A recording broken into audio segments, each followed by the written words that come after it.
Today, I am declaring the road conditions a national emergency. Several things will flow from that. Firstly, it is a signal from a policy perspective to all the executives who have statutory authority as to how they should exercise that statutory authority in treating with the issues that flow from this road crisis that we have.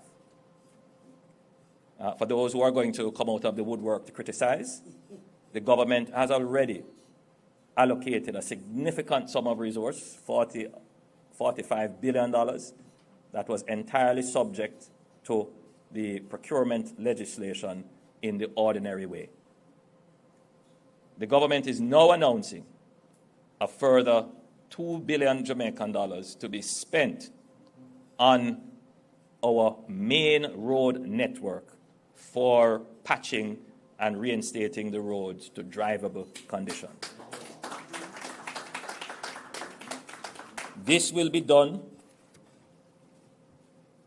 following the law as well, using emergency procurement rules. We expect that the work will begin immediately. There are 21 Grade 1 contractors. The NWA will use the various methodologies approved for emergency procurement to engage those Grade 1 contractors, to mobilize them right across Jamaica to get the patching and reinstatement of roads to drivable conditions done. This is not going to repair every single road. You will note that the government already, since Hurricane Beryl, has spent, using emergency methodologies, significant sums of funds to clear and reinstate roads. But you will also note that since Beryl, it has been almost rain every day. And so the roads have deteriorated far beyond what we had budgeted and reasonably could have expected. It is indeed a crisis, and every Jamaican is of that view, and it should be dealt with as a crisis, as an emergency. We had already allocated $3 billion under the REACH program. That $3 billion was partially MP directed, meaning that it was focused on community roads, and the MPs had some ability to select the roads that were of concern. This program will be entirely nationally directed.